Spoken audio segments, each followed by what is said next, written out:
Hello, everyone, and welcome to our YouTube channel. Thank you so much for joining us today. My name is Alina Dano, and I am here with you as your Education USA advisor. June starts with very interesting sessions with a lot of great topics, and we know that you really enjoy talking about funding your undergraduate studies, for example, the topic that we have today. So I just want to specify that Education USA Regional is assisting you with your application for your studies in the US. Doesn't matter, that should be undergraduate or postgraduate. So you can get our help and our assistance during this difficult process. So in case if you need some help, let us know. We are here to consult you. Everything is for free. So today we have invited another speaker that is going to talk about how to fund your undergraduate studies. And we have here Shane McGuire. Thank you so much, Shane, for joining us today. I will just give you the floor so you can introduce yourself, and we can just go on with the presentation. For the people who have joined us today, please submit your questions in the chat. We also have some questions that you have addressed in advance, and we'll make sure to answer all of them. So thank you once again, and yes, enjoy our live today. Amazing. Thank you so much. And thank you everyone for tuning in today. My name is Shane McGuire from Vanderbilt University in Nashville, Tennessee in the United States, sort of in the southeast part of the United States. I have been at Vanderbilt for about 12 years now. I oversee kind of all of our international recruitment and selection across the world. So excited today to, I'll start by kind of introducing you to life at Vanderbilt, talk a little bit about sort of the university, and I'll end with talking a little bit about sort of the funding opportunities that we have.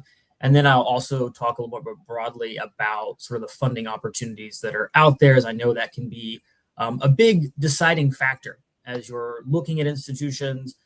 It can be a little bit of a complicated process, so hopefully I can shed some light on kind of what that can look like there. So I'll just kind of dive right in. I have a handful of slides to show you here. Starting with sort of this first one, just kind of, again, showing you a little bit of sort of the location where we are located in Nashville. But I always start with sort of these themes as you kind of look at your experience at Vanderbilt. These are really sort of the three big themes that frame the experience. This is a place that is very much built around collaboration. It is a very sort of competitive institution to get into. But when we're sort of on campus, sort of the experience that you have is that you'll be working with students, working with faculty, very much sort of celebrating each other's successes. That really is sort of the vibe and culture on campus. We are very intentional about the community that we create. We want students coming from all across the United States and all across the world gathering in one place. We want our campus to really reflect the larger world that we are a part of. And we want you to be sitting in the classroom across the table from someone who may think differently than you and who may challenge those perspectives. We really want to foster sort of that civil discourse in and outside the classroom. And I think this last one is a big reason why a lot of students end up at Vanderbilt. We put a huge emphasis on the balance piece.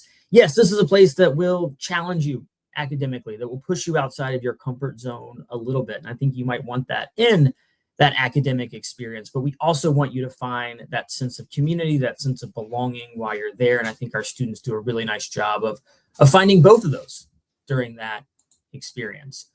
As you're looking at institutions in the United States, we sort of fall nicely into that medium-sized category. So a little over 7,000 undergraduate students, about 13,500. So you're looking at graduate and professional students, and you have 11 colleges and schools kind of all together in one place on our campus. We're a little over 11% international students, and that is just sort of international passport holders. That number is a little bit higher if you're looking at either U.S. citizens or dual citizens that may be coming from outside the United States. So a nice representation across the globe on our campus. I continue to see that number grow as more and more students across the world are looking at Vanderbilt and looking to come to our campus. Just again, to kind of give you a sense of sort of where we are within the United States. We are in the southeast part of the country. I know a lot of times when you might look at the U.S., you are probably very familiar with a lot of the coastal cities. Even a lot of times when you are flying over to the United States, you may come through a Boston or a New York or a DC, or a pretty quick flight to Nashville from there. Things are a little bit easier now getting to us from Europe, from Central Asia. We do have a direct flight from London now that does make that a little bit easier getting to our campus. And we're located about 15 or 20 minutes from the airport. We are right in the heart of Nashville, Tennessee. And this is a part of the country that's known for being very welcoming, very friendly. You get a really nice mix of all four seasons. So it's a really fun part of the country to sort of be in during your undergraduate experience. Again, a little bit more about sort of the location that we're in. We are considered an urban campus or a city campus because of that location. We are 3 kilometers from the center of downtown, so literally in the heart of everything. However, when you walk around our campus, you could very easily forget that you're in a city. So it has that very park-like traditional college campus feel to it that you hear about in the United States. But as soon as you step off the campus, you have incredible opportunities, incredible experiences to take advantage of in the city of Nashville. Nashville is an incredibly fun city. It's one of the fastest growing cities in the United States. A little over 2 million people in sort of the greater Nashville area, so kind of a medium-sized city by U.S. standards. You can see there a handful of the companies that have major headquarters, corporations, regional offices in Nashville.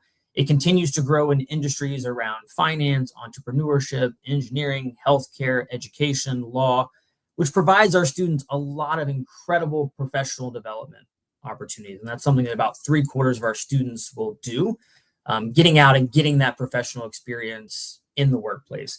That being said, you are not limited to what is happening in Nashville. We send students all over the place to do internships. We're actually in the process right now of opening a new campus in the heart of New York City that will allow students to go there for a semester, do an internship, but actually have an on-campus experience where they can live there, take some classes, but also take advantage of the internship opportunities in New York City as well. If you have ever heard of Nashville, if you're familiar with Nashville at all, probably the thing that most people know is sort of the music piece. We are technically the country music capital of the world, or Music City, USA. I promise it's not required to love country music to come to Nashville. I've been in Nashville for a long time, not a huge country music fan, but any band or artist that I have ever wanted to see has almost certainly come through Nashville when they're touring across the United States. Our campus serves as a venue for live music many times. So we really embrace sort of the Music City, USA. It's also a fantastic city for food. As a student, you will have this meal plan that will work at all the on-campus eateries. We have some of the best food on any college campus in the US, but it also works at a lot of local eateries and coffee shops and cafes off campus as well, allowing you to get out and take advantage of the incredible city that you're in. So it really is a fun place to live and a fun place to go to school. Bringing you back to campus a little bit in terms of sort of the academic experience that you will find. So we actually have multiple schools that live within Vanderbilt. So when you apply, you're actually applying to one of these schools because you need to have a home somewhere within the university. But you can take classes in any of these schools. You can double major across schools, do major minor combinations. So really that whole curriculum is open to you as a student. At the center of everything that we do, we have that sort of traditional liberal arts college that you might hear about in the United States. It houses about 50 of our different majors over there. It's a wonderful place to look if you are undecided, if you have a lot of different interests. You can actually show up on our campus, not necessarily know what you want to study, take your first couple years to explore that curriculum before you have to decide on a major there. The other schools are a little more specialized in what they do. Fantastic School of Engineering, a very cool school of education that's sort of preparing students for teaching in the classroom, but also has some really interesting psychology programs, including a very popular major around organizational leadership and psychology there. We're in Music City, USA, so of course we have a School of Music. It's a very classically based school of music that also has majors in jazz as well. And then we are in the process of opening a new school as well. It's going to be very focused on AI, on computing. In fact, our computer science major, which we have had for a very long time and has been in our School of Engineering, will be the main focus over there. We'll be moving over there this year, and we'll be enrolling students in the first year starting in fall 2027. There'll likely be minors around data science, AI, machine learning. So a lot of interesting things that are happening within sort of that new school as well. But again, picking one as a home base, but can take classes in any of those schools while you're there. We also want you to have incredible experiences that extend beyond the classroom. We put a big emphasis on that learning that takes place beyond just sitting in a classroom with students, with sort of lecture. We want you to have those experiences outside the classroom. And in fact, every single student at Vanderbilt will do something that we call immersion Vanderbilt. We want you to have at least one of these experiences that could be an internship, that could be research, could be a study away or study abroad experience that you do, could be some sort of creative project or endeavor, some sort of service learning experience. But the nice thing is you get to be the driver of this experience. You will have a lot of great support and advisors to help you think about these experiences as well. If you are someone who does love research, incredible research opportunities, a lot of our undergraduates will dive into that. It's close to about 60% that dive into research outside the classroom. Many students end up on publications. So some really incredible opportunities that you have. You also have incredible access to faculty. Even though we're a little bit bigger institution, you have those relationships with faculty. They're all holding office hours where you can go and meet with them if you have questions or just to sort of talk about different things. Many of them also live in the residence halls alongside students. That is a big part of our experience. We have sort of that living learning model. That's a huge part of the first year experience, where kind of all of our first years are living together on this one area of campus with faculty living in each of those residence halls.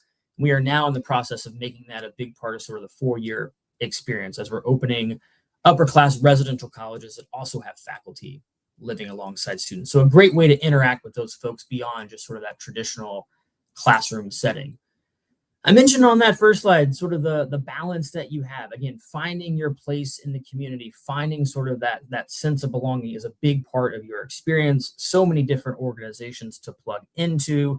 We want you to again, have that life that is extending outside the classroom. If you are someone who is big into athletics and sports, you have a variety of different levels in which you can compete in. And if you enjoy going and watching sporting events, we are part of one of the top divisions in the United States, one of arguably the best conferences in the United States. So you get free tickets to all sporting events. So going out, supporting the athletes can be a big part of your experience if that is something that you want to have during your time on campus as well. I do want to talk a little bit about the admissions process, and then this will kind of lead nicely into sort of the funding aspect as well. So this is sort of our mission statement around evaluating, selecting students.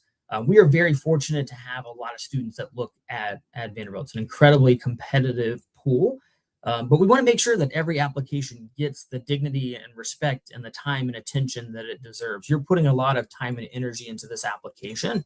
We're putting a lot of time and energy into that review process as well. We are always looking for reasons to admit. If you happen to look up our acceptance rate before you came to this session, you might be like, doesn't seem like that. But I promise when we're spending months every year looking at those applications, we are always looking for reasons why you should be on our campus, why you should be part of our community. We really are approaching that application through a lens of positive advocacy. If you're looking at institutions in the United States, you're going to hear this sort of holistic process mentioned a lot, perhaps one of those overused terms in all honesty there, but there's a lot of different things that we are looking at in that application. It's always going to start with your academic achievement, understanding you in the context of where you attend high school, the curriculum that you are a part of, knowing that we do not favor one curriculum, we do not favor one country, one system across the world. It is our job to understand the context that you are coming from. And that's why I have a wonderful team that I work with. We divide up the entire world so we can understand the nuances of every school, of every country, of every culture or curriculum, so we can apply that lens when we're looking at sort of that academic record there. You'll see there standardized test scores if submitted. So we are currently still in a test optional space. We're at least test optional through fall 2027. And that's referring to sort of the SAT or ACT in the process there. So if you send me a test score, I will look at it along with your academic record. If you don't send me a test score, that's also fine because it is optional in the process. If you are going to be applying after sort of fall 2027, if you're looking at fall 28 or fall 29, stay tuned, because we will have sort of an update about sort of the future of test optional as we get a little bit closer to those timelines there. So, and if you're looking at our pool, it's a little over half that submit testing. If you look at our enrolled students, it's a little over half that have test scores. So there really is not meant to be an advantage or disadvantage in sort of this test optional space. These first two pieces are kind of the academic parts of the puzzle, but it's really these other pieces that really start to differentiate students. Most of the students in my pool could come to Vanderbilt, could knock it out of the park in the classroom. So we're going to be looking at, what are you doing outside the classroom? These extracurricular activities, leadership, and engagement. And I recognize that extracurriculars are a very American US term. So we also understand, depending on where you're coming from in the world, the emphasis on extracurriculars could look a little bit different. But we want to know about anything that you're doing outside the classroom, whether that's at school, at home, in your community. We're sort of always looking at depth and impact in the things that you are doing.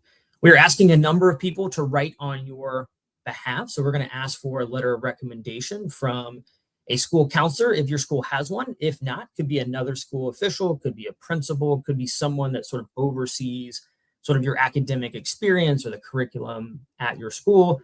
And then we're going to ask for two from teachers that, again, kind of know you in a more classroom setting. And that's a great opportunity for us to get to know you better, to understand a little bit about sort of your personality, your background, sort of who you are. And then we're going to ask you to write a little bit. So when you're applying, you're going to be using either the common application or the coalition application. We take either one of those. And on that, you will have sort of a personal statement or a personal essay that you will do that will go to sort of all the institutions that you are applying to. And we're hoping just to learn a little bit more about who you are, a glimpse, a snapshot into who you are. It's a pretty short essay, so you can't tell me your whole life story. But I'm hoping to get sort of an authentic look into who you are, to learn something new about you that I don't see anywhere else in that application. Have fun with that. If you are an intellectual person, let that come through the essay, right? If you're funny, great, make me laugh. If you're not funny, I maybe wouldn't experiment with that for the first time, right? Let your personality, let that authenticity come through that essay. And then we do have a short answer that comes specifically to Vanderbilt as well, asking you to talk about a piece of your background, culture, identity that has shaped you and how you might bring that to our campus, to our community. We're the only ones that are going to read that. So you can be as specific to Vanderbilt as you want in that essay. So again, a lot of factors that are at play here. In terms of sort of when you apply to Vanderbilt, we have a number of different decision plans there, dates there around sort of that. I know when you're looking at the US, there's a lot of processes and a lot of dates and deadlines there. So we have two early decision plans, the difference really being the date there. Early decision is something that you do at one institution. If you're admitted, you're expected to attend. So it has this sort of binding component to it. I know you'll also come across early action, which a lot of institutions have as well. That has the earlier timeline, but if you're admitted, it doesn't have the binding component to it. So obviously, if you're doing early decision, that is sort of a big commitment that you are making in the process. If you're not ready to make that commitment, we also have regular decision as well. You also see that we have a deadline for merit scholarships, which is helping me start to transition into a little bit about sort of the funding opportunities that are out there as well. So when it comes to Vanderbilt, I want to start with sort of the need-based sort of piece of this as well, although this number that you see here also includes those that receive merit-based scholarships. But for any student that we admit across the world, whether that's a student in the United States or that's a student coming outside the United States, if you are applying for need-based financial aid, which I'll talk a little bit more in depth about what that means here in a second, we're committed to meeting 100% of that need, right? Well, that's a big commitment there for any student, and that will not include any loans. So that's all going to be met with money that you do not have to pay back when you graduate. So you can see there's a really nice range of sort of funding that is going toward students there. You're also going to hear a little bit about sort of merit scholarships as well, which this is not based on your need.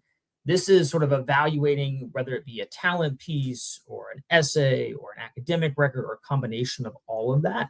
And Vanderbilt has a couple of those programs. So the Ingram Scholarship is very much focused on students who have a little bit more of sort of a business or entrepreneurship mind and are looking to sort of give back or use that to give back in their community. There's very much sort of a service and civic engagement and innovation sort of component to that scholarship. And then we also have the Cornelius Vanderbilt Scholarship, which is really measuring a lot of the things that I talked about in admission, sort of top academics, leadership, involvement, impact, a lot of the things that we look at in holistic process, really sort of the top tier of those students. These are both full tuition scholarships. They also come with a stipend of about $6,000 that you can use for some sort of academic enrichment, summer experience, sort of while you are there.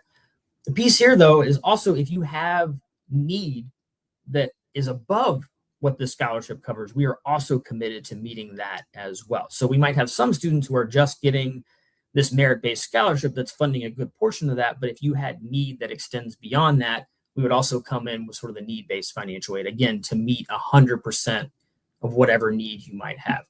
So that's specifically to Vanderbilt, but I also want to broaden this out a little bit and talk about, again, a number of the funding opportunities that are out there that you could be looking at sort of more broadly at institutions in the United States. So again, breaking it kind of into these two different categories, and need-based financial aid, again, is based on sort of your family's income, assets that they have. What we're basically going to ask you to do is send us some different forms, which I'll show you on the next slide what those forms are.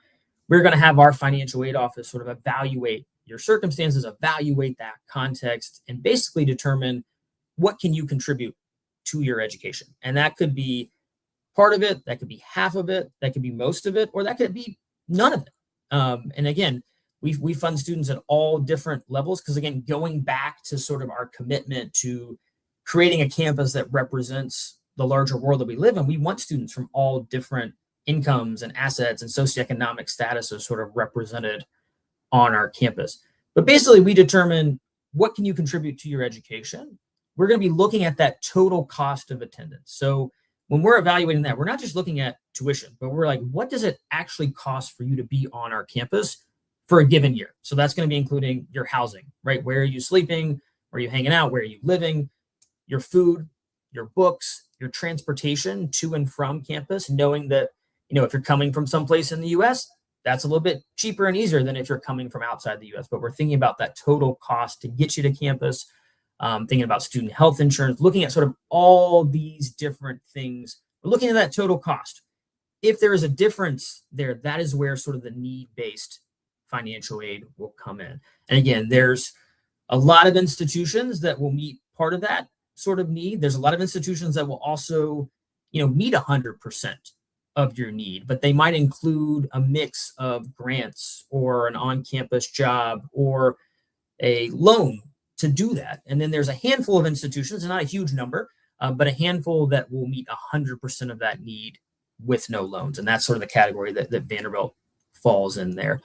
You will also hear when you're looking at institutions, the sort of need blind versus need aware. So there's not a lot of institutions in the US that are fully need blind for international students. It's probably about 10 institutions or so. But what that basically means is that if a school is need blind, they're not looking at sort of your assets or money or anything when they're making an admissions decision. They're just sort of looking at all the things I talked about on that holistic admissions slide. If an institution is need aware, your application is still getting the exact same review as any other student. But one of the last things they may have to look at is sort of the cost piece there, because they might have a certain amount of money set aside to fund international students. And that's sort of the category that Vanderbilt falls in. We are need aware for international students. That being said, you saw on that slide earlier that we fund a large number of international students across the world. So there really is sort of a big commitment there. On the other side of this, again, we have the merit-based scholarships, which I introduced a couple of those that happen at Vanderbilt, but you will see a lot of these type of scholarships out there. There could be an academic-based scholarship. There could be a scholarship that is around sort of community engagement or experiences that you have done sort of outside the classroom. You could end up seeing some talent-based scholarships. So if you are a musician or an artist or a theater person, you might see some schools that have sort of performing arts scholarships that are out there. You'll see a lot of institutions that may have athletic scholarships as well. Vanderbilt's an example of that as well. We are, again, one of the top divisions in the United States. So we have, athletic scholarships out there. We have international students every year that are getting those. I will say, if you are looking to come compete at a Division I or perhaps even Division II level in the United States, the students that are most likely to receive those are going to be those that are competing at sort of that national, international level. So are already competing at a very high level during high school. You might also see in some of your, again, financial aid packages, you might see some on-campus work opportunities. So sometimes if you've applied for financial aid, you might see something called work study, where you're having an on-campus job that is then the money from that is going toward paying your cost to attend that institution. But even if there might be other on-campus opportunities as well. So even if you didn't apply for financial aid, there could be other jobs that you could have as a student on campus that could, again, be used even for sort of spending money on your own, or you could take the money from that and sort of apply it to attending that institution as well. And then depending on the location of the institution, there could be opportunities for off-campus work jobs and experiences as well. And then again, the last piece I want to sort of throw out there is, again, just the different documentation that is out there. This first one is really applying more to U.S. citizens, but I know sometimes I may, depending on where you're tuning in from, we might have some U.S. citizens or dual citizens on this sort of webinar as well. So if you are, you would be sending sort of that application. But if you're just an international citizen, you'd be sending one of these other two forms. Essentially, this is the form that our financial aid office is going to be looking at, again, to sort of determine what can you contribute to your education, what are sort of the income, assets, sort of that piece of the puzzle there. There may be, depending on the institution that you're looking at, there could be some institutions that have their own financial aid form as well. So that's a good thing to look at as you're, again, making that list of schools, seeing the opportunities that are out there. Also make sure as you go through this process, I don't want you to miss out because you didn't fill out the correct form or you're not getting the correct consideration for sort of that financial aid piece. Because again, when you're looking at the US, there's a lot of these very high sticker prices. Sometimes you can even get what I would refer to as sticker shock, right? You're like, there's no way that this could work for our family in the process. But you may find out that there is a huge commitment on our end toward affordability. We never want that to sort of be a barrier for students in the process. So definitely do the research to see the different scholarship opportunities, both need-based and merit that are out there. There's a lot of great ways to hopefully fund this and make that very affordable for you. So that's really it in terms of sort of the formal part of the presentation. Lots of great ways to stay in contact with Vanderbilt. We have a wonderful presence on Instagram. There's a great way to sort of hop on, take a virtual tour. I know we're not exactly super close to where you are, so this can be a great way from the comfort of your couch to sort of see what life is like on our campus. We also have about 50 students on our website that you can reach out to make connections, again, to get a better sense of what is life like on our campus.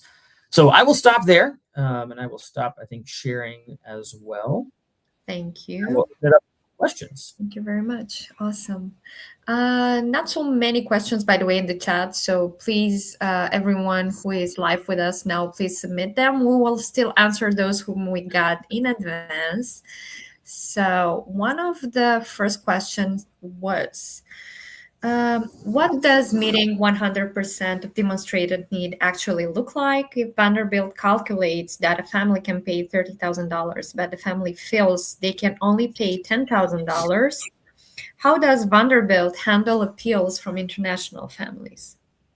Sure. So I'll start on the first part of that question because I feel like it's kind of like a two-part question. But what does it really mean to sort of meet 100% of need? I mean, again, when we're talking about that need, we are really talking about the total cost of attendance. So it's not just looking at the tuition and planning to meet that. We are thinking about, again, your housing, your books, your transportation, personal expenses, truly that total cost of attendance. So just know that when we're building out those financial aid packages, we are thinking about all of that when meeting 100%. Again, we're going to look at these different forms that you will send us to calculate what sort of we feel like you and your family can contribute to your education. There may be times where, depending on what you send us and what context we have, we might determine this number that, you're actually like, well, that feels perhaps a little bit higher than what we can actually contribute to that. And again, we try to sort of apply this formula to all students in the process, but sometimes it is a little bit higher than maybe what you and your family can, actually feel like you can afford and contribute to that. And that's sometimes where the loan piece could come into play there for that part. Again, knowing that we are meeting 100% above that. But there could also be an opportunity, particularly if context has changed as you've gone through the process as well, where you can reach out to our financial aid office with some additional information and additional context, and they have been able to readjust packages there. But it doesn't happen all the time or even often because, again, we're making that commitment of meeting 100%. So because of that on the front end, oftentimes we're already making that big commitment to you. But again, we know as you go through the process, things can change. Additional pieces of information may not have originally been submitted that could then be added. So they're welcome to sort of work with families in this process. Okay, thank you so much for this detailed answer. I just wanted to clarify here. Students can use CSS profile to apply for the financial aid, right? Is that the same? They can, same yes, they can use, right. Yes, they can use the CSS profile to apply for financial aid. But I also know that there is a cost that comes with that. So we are not able to sort of offer waivers for that. So if that cost is a barrier for students, we actually can allow them to use kind of our version of the ISFAA that used to be out there. And that does not have a cost with it, and it captures similar information. So a student can also submit that, again, if the cost is a barrier for the CSS profile. That's good to know. Thank you so much. Okay, the next question. Since Vanderbilt promises to pay for 100% of an accepted student's financial need, how hard is it for an international student to get a full ride? I'll be honest that it is, international students applying for financial aid is probably our most competitive process, one of the most competitive processes that we have. That being said, it is a competitive process as a whole to get into Vanderbilt. I mean, looking at sort of the numbers last year, we are below 5% acceptance rate in regular decision. It was close to about a 3% acceptance rate. So it's a very highly selective institution to sort of get in. And, there we continue to see interest abroad continue to grow. So that process has also just gotten more and more competitive there. That being said, I continue to get, have more and more money that we're able to use toward international students. We have, a directive from our chancellor, which is our president, to continue to sort of grow that international presence on our campus. So it's nice to have an institution that wants to have more international students on campus. So I feel like there's continues to be a lot of funding available. We continue to have a lot of students who are coming in on funding. So it definitely is a very competitive process. And I know sometimes you hear that and you're like, well, maybe I shouldn't apply for financial aid. If you need financial aid to make this work for you and your family, you want to apply for it on the front end. You do not want to apply as sort of a full pay international student, then potentially get admitted and then try to come and ask for financial aid, because there is not an opportunity to do that. And I don't want you to sort of have that false hope there for a moment. So again, I know it can maybe seem like a little bit more of a competitive process if you're applying for aid, but if you need that to really make it work for you and your family, you want to go through that process with an institution. Okay, thank you so much for the answer. And just a note here, from the statistics you have of the international students that have been accepted already with a full ride, were those students considered also proportionally to the test optional policy? I mean, those students had their SAT and IELTS and TOEFL maximum scores or not? Because usually students would ask us, is the university really paying attention to this? Does that mean that this can be a criteria when they are revising our application? Yeah, so it definitely is, because we are, before we even get to the conversation about sort of the funding of an international student, we are still giving your application the same review as any other student. And I don't want you to feel like if you're applying for funding that we don't still look at all the parts of your application. In fact, I don't really look at the funding piece until the very end. So I'm still looking at your academic record. I'm looking at a test score, if you send it or not. I'm looking at an English proficiency score, should you need to send that. So all those things are still looked at. So typically the students that we are funding are going to be having those, if they choose to send a test score, are going to be having those very strong SATs or ACTs. In terms of English proficiency, They don't necessarily have to be on the higher end of those scales, as long as they're meeting sort of, we have published minimum recommended scores. So I always say, like, as long as they have reached this proficiency, we feel like they are going to be fine in sort of our academic experience. So it's not one of those things, if you, for the TOEFL, for example, or I'll use Duolingo, if you had like a 130 versus a 150, like both of those kind of meet our kind of minimum recommended there. But definitely, yeah, definitely something that we're going to be looking at. That being said, I also fund a lot of students. I don't want you to think, okay, you're in this test optional space, but are you funding more students with a test score or not? No, I really feel like, again, we're seeing about a little over half of our students in the entire pool sending a test score. And I think, honestly, if we were to break it down by sort of international citizen, there's probably more of a 50-50 split there, because we know there's not as many offerings to take the SAT abroad as there are in the United States. But I'm funding just as many students who are not submitting a test score as well. So I don't want you to think the only way you can secure funding from us is if you submit a test score. We really are operating in this test optional world. Thank you. Thank you so much. The next one, what is one component international applicants usually miss while choosing undergraduate program? Good question. I think sometimes, and again, sometimes people will get caught up in the acceptance rate, right? They're looking at sort of the acceptance rate of the institution, but we actually will also publish the number of applications for each of our undergraduate schools and how many students were admitted. So sometimes you'll go in and be like, oh, it looks like it's a little bit easier to get into this undergraduate school versus this, even though I'm actually a better fit or thinking about this program, but I want to figure out how can I sort of get into that institution. And I would encourage you not to do that. I encourage you, when you sit down and you're thinking about the schools that you're applying to and you're thinking about the programs that you're looking at, making sure it really is the right fit for you. Because on our end of things, and again, using the Vanderbilt lens here, we evaluate based on the school that you apply for, knowing that a student applying to engineering will have probably might have a different experience in terms of the math and science classes they've taken, perhaps the things they're involved in outside the classroom. It's like very different than a student who's applying for education, who has probably worked with kids in some capacity during their high school experience, right? That looks very different than your student who is going to audition for music, right? They have to have that sort of talent piece there. So you might look at our School of Music, for example, and you're like, wow, it's a pretty small group applying. Looks like the acceptance rate's higher.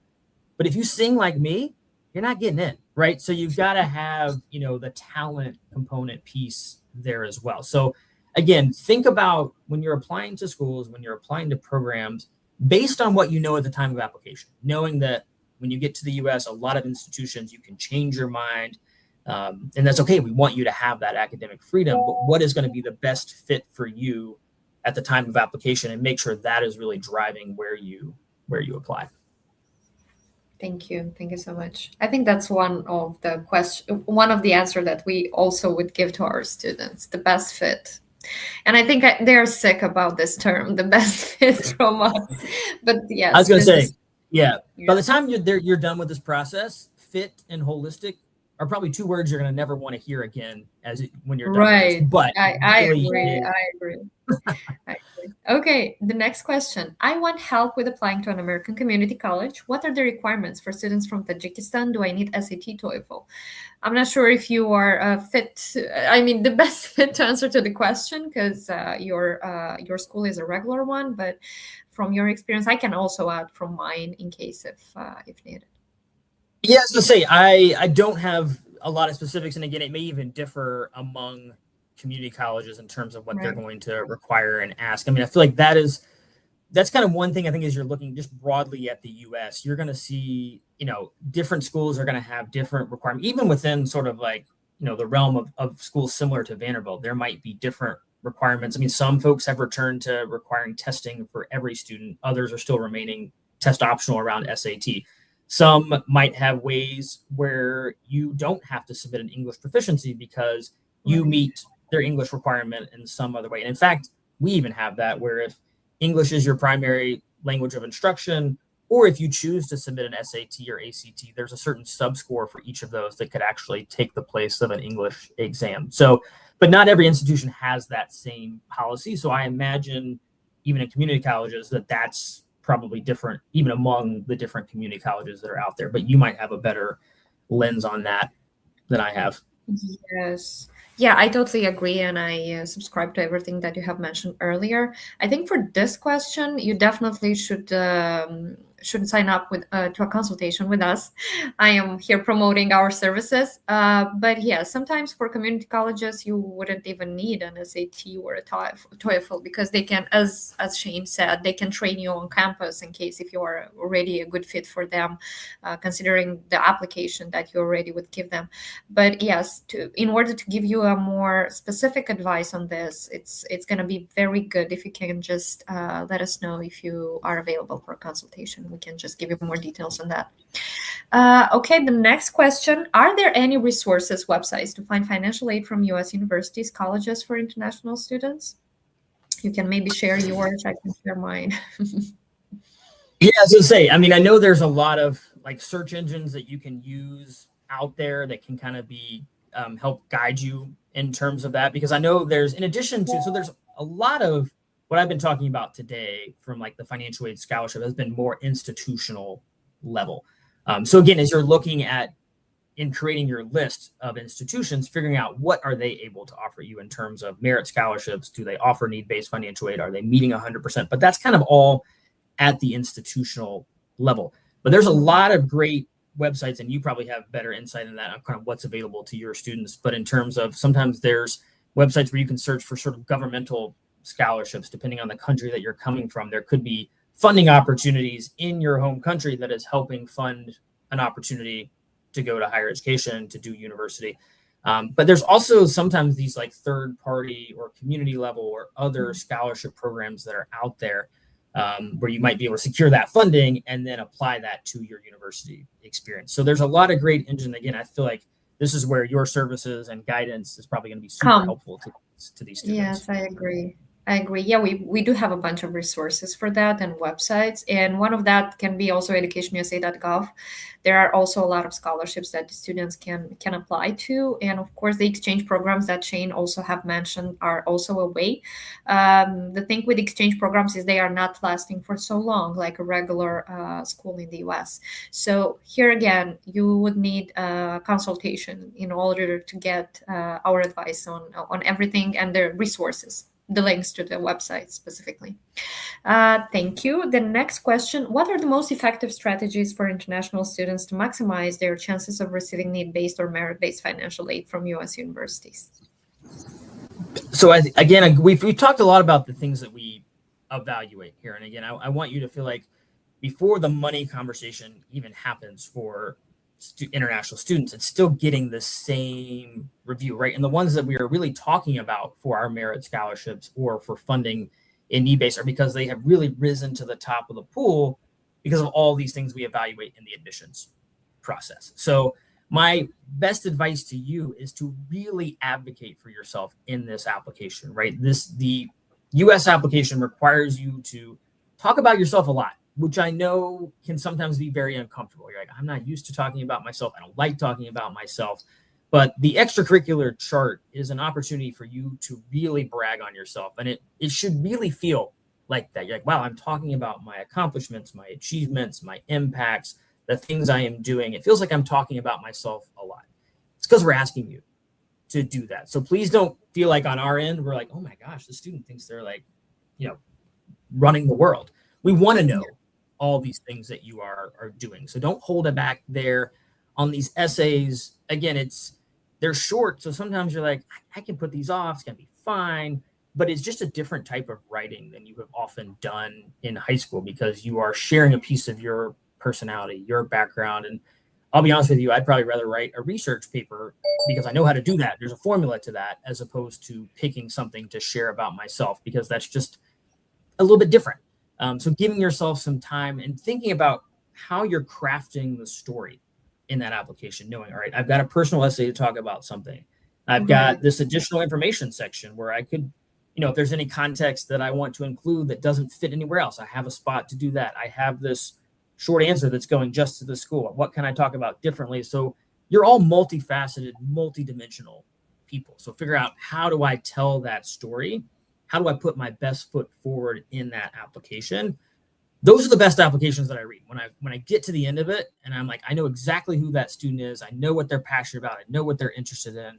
And if that's a really good fit for what I have and what I'm seeing in my pool, those are the students that I want to talk about in terms of merit scholarships, in terms of need-based financial aid, in terms of admitting to our institution. And here, a question from me: how decisive is the personal statement? Because sometimes the universities would tend to say that, I basically made a decision based on the personal statement the student has submitted. So is it so important in so many cases?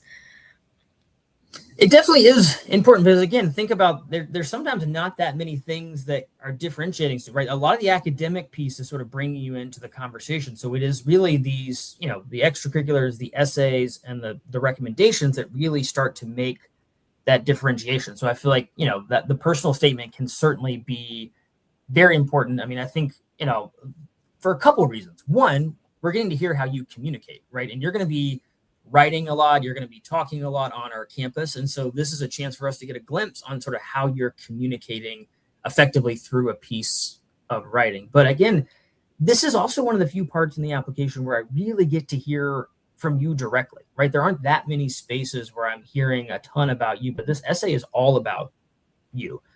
So I do feel like they can, and again, it's hard to say like what weighs more than another, because there can be, the nice thing about a holistic process is a student could stand out for a variety of different reasons, right? It could be, wow, they've done this incredible initiative in their community. That's what's making this student stand out, right? It could be, hey, this essay is like one we're passing around the office because we're like, this student, what they've shared, their perspective, their background is an incredible story here, right? It could be, hey, I read this recommendation and this person says that this student is unlike any other that's come through our high school, right? Or they're one of those people that you want in your community because of the community building that they do, or how they bring people together, or how they foster incredible conversation. So that's the nice thing about a holistic process, is you can stand out in a lot of ways, but the personal essay is something that I think is incredibly important. And I know we're in a world right now where we get a lot of questions. Sorry, I'm deviating a little bit here about the use of AI or ChatGPT or some of that in writing these essays. And this goes back to my first part about the authenticity.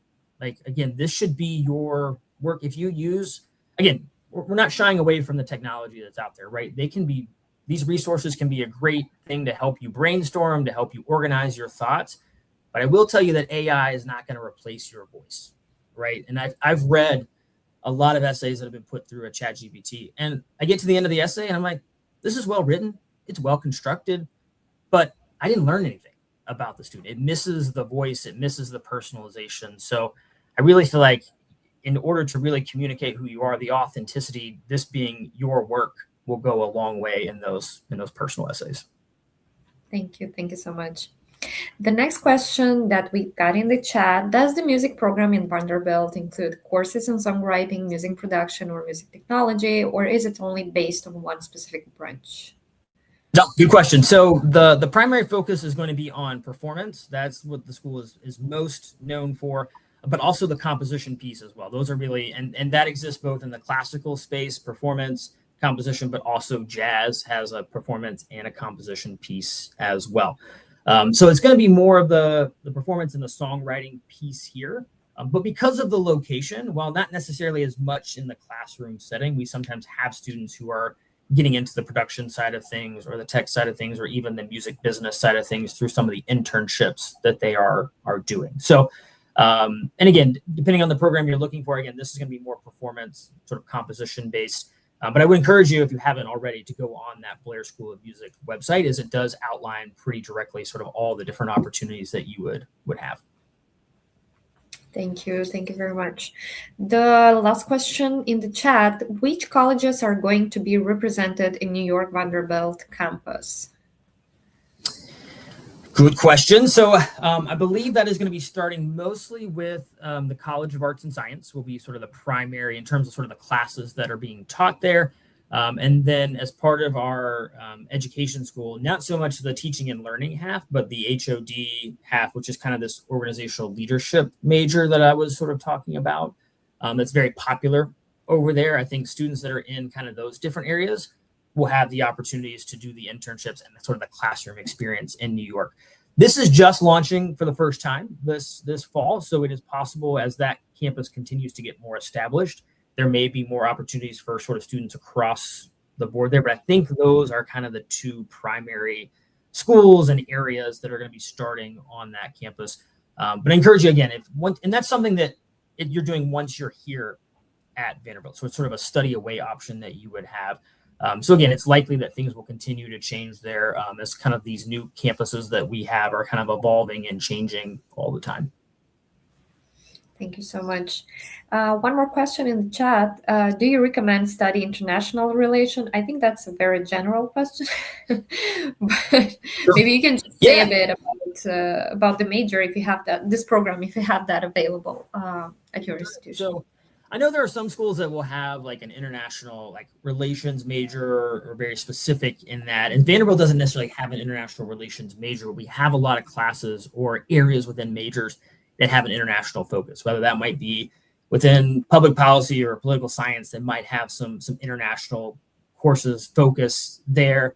Could happen in economics as well. But then we also have a lot of language programs. We also have a lot of cultural studies program that could kind of get you a little bit more of that international perspective and lens. And then we have so many study away and broad programs as well. We have about 120 programs scattered in about 45 different countries across the world. We've had students go to all 7 continents. So there's a lot of opportunities to also have those experiences away from Vanderbilt. But in terms of do I recommend it, I really think it comes down to sort of your interests. And again, I encourage you to use your interests and passions to guide, the schools that you're looking at, the majors that you choose to do, the areas that you choose to sort of study when you're there. Thank you. One more question. Thanks for the answer. If I have another question about the music major, can I reach out to the department by email? You can, absolutely. So and this is more broadly just beyond music, any of our majors or schools, if you go on and look at sort of their department page, and there's like usually a 1-pager about every major, there's always a department contact at the end. So you can always reach out if you have more specific questions. But on the Blair School, they also have just like their own separate contact as well. So you can absolutely reach out with additional questions. Great. Thank you so much, Shane, for the presentation, for answering to all the questions. I really enjoyed. I really hope that everyone who was with us today during this live, they also enjoyed it. And in case if you'll have some other questions, you have your advisors available for one-on-one consultations. So we would be happy to help. Otherwise, you can go on our website and you can register for all the other webinars that we have planned for the end of this month. One more question, I think, here from Irakli. Does Vanderbilt use country or regional quotas for international admissions or financial aid, or are all non-US citizens evaluated in a single pool? Yeah, so we do not operate in a world of quotas by country, by citizenship, by region, because I want to sort of see for every decision plan that we have, what does my pool look like? And really evaluating all of those students, who is rising to the top of those pools. So that's why we never want to limit ourselves by, we can only take this many students from this high school or from this country or from this region. And again, this differs year to year on where I'm seeing applicants from, who's rising to the top of the pool. So I never want to kind of limit myself by having these quotas. Thank you. Thank you so much. Okay, so I think we are ready to wrap up with our today's session. Thank you so much once again, Shane. I said it's going to be 45 minutes, but it's a bit longer. I really hope that the students enjoyed it as much as I did. I really hope that we'll be back with more sessions with you here on our YouTube channel. And if you guys enjoyed our today's webinar, let us know. Let us know maybe what topics you would like us to discuss more, or if you want to go more deep into the financial aid, what specifically you would like us to talk about. I really hope that even though the information was very general, it was also very specific on the terms that Shane has been using, and you already had an idea about what is need aware, what is need blind aid. So I think everything was super informative. Thank you once more, Shane, for your professionalism and for moderating our today's session. We really, really appreciate that. And to everyone else who is now today with us, and I wish you a great end of this day. And yeah, stay tuned with the rest of the webinars that we have planned for you. Thank you. Thanks, everyone.